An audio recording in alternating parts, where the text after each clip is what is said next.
Busitang Ulol. Itong si Busitang Ulol na talunan na senador na kupal. Oo, putang ina, gusto ring sumikat, nag-aala Tulfo, pumunta ng Davao, sinita-sita yung mga yung mga taga City Hall patungkol doon sa panguhuli ng tambutso.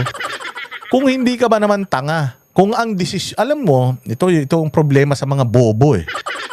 Oo, meron tayong meron tayong batas pang national.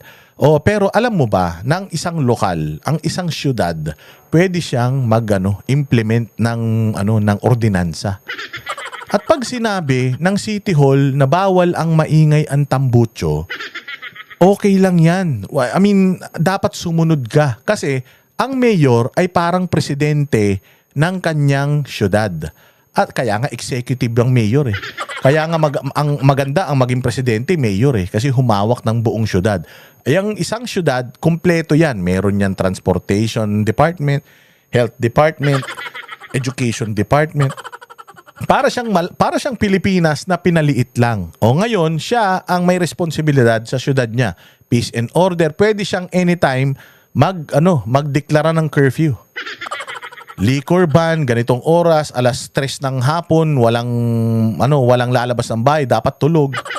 Pwede siyang gumawa ng mga ganyang ordinansa dahil trabaho yan ng mayor. Ngayon, kung ayaw nila dyan ng maingay ang tambutso, kung ayaw nila dyan ng pinalitan na yung tambutso, hindi na yung stock, wala kang magagawa. Discretion nila yun. Kapart ng kapangyarihan ng ng executive yan.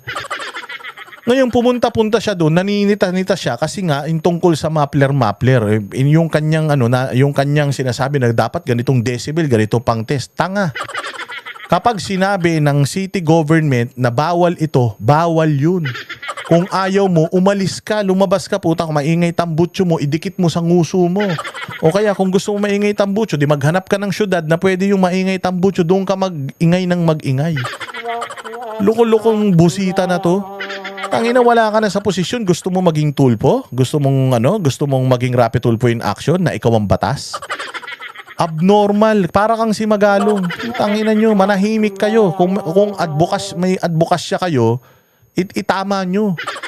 Tanungin nyo muna, bakit may ordinansa kayong ganun? Kasi ganito, ganyan. Irespeto mo, hindi ka naman taga dyan sa Davao, nakikialam ka sa Davao. Pumunta ka sa probinsya nyo. Tapos putangin na lahat ng tambutso ng mga motor doon, lagyan mo ng maingay, tas itutok mo sa mukha mo. Nakikialam ka sa Davao, di ka naman taga Davao, ulul ka. Inanto, kapal ng muka. Gustong magpasikat. Putsang ina, hindi ka mananalong senador, busita. Putsang ina, una sa lahat, si Rog Gutierrez, hindi mo nga sinisita eh. Hindi ba yumaman yung pamilya niya? Di ba marami daw di umano na mga proyekto na na-funnel na punta sa construction ng tatay niya? Ang inang yan, yumaman nga yan bigla eh. Hindi mo nga masita-sita. Tapos ito tawag dyan? Pupuntahan mo yung syudad ng may syudad para makialam ka ron, busita. Buisit ka. Walang kaibigan sa amin. Kaibigan ni Banat Bayan. Kaibigan ni Banat Bayan, katext ni Banat Bayan. Oo, kasi nag-a-update yan kay Banat Bay. Yan. Nag-congratulate pa nga daw yan kay Banat Bay sa kanyang pagkapanalo sa kanyang mga kaso eh. Walang kaibigan sa amin. Pag mali. Putsang ina. Pag tama, palakpakan. Pag mali, banata, wala kaming paki. Kahit kaibigan mo si Banat Bay, babanatan ka namin, mali yung ginawa mo. Ganda-ganda sa Davao. Kami nga pumunta ng Davao, ayaw na namin umalis eh. Tapos ikaw pupunta ka ron, magsisiga-sigaan ka ron. Ayun naman, gusto mo palang magsiga, edi sunugin mo yung bahay mo para magkaroon ka ng siga. Kapal mo nagalit. Itong si Palsis. Si Palsis gusto niyang kasi merong may lumabas mga bossing. May lumabas na na parang kakasuhan daw si Ka Eric Celis at saka si Jason sa kakasuhan. Dahil daw dun sa pagpapakalat noong peking medical bulletin.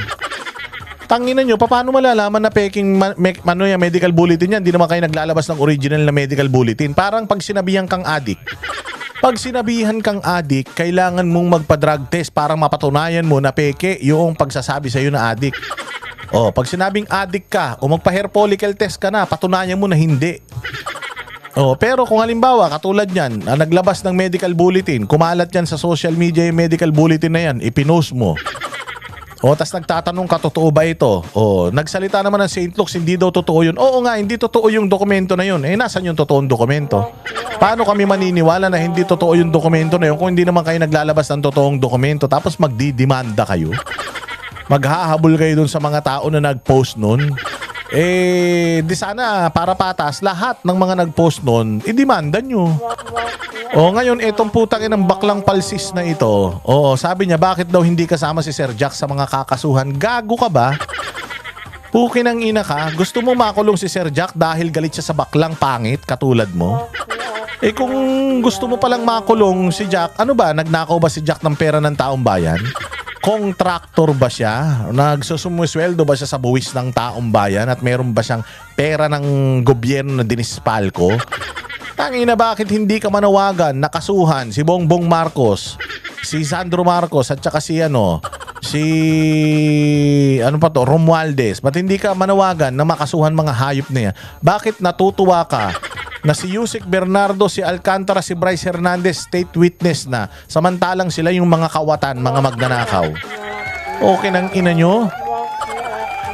Diba gusto mong ipakulong si Sir Jack dahil galit siya sa bakla? Ang ina mo, di galit ka rin sa ngongo, o di quits kayo. Gago, ang dapat na ina-advokasya mo, kaya ang ipinapanalangin mo na makulong yung mga totoong magnanakaw sa Pilipinas. Yan, yung mga nasa Kongreso, yung mga nasa Malacanang, bakit? Bayaran ka ba ng mga yan? Kaya hindi ka nagsasalita tungkol dyan. Kupal ka. Mga hayop kayo.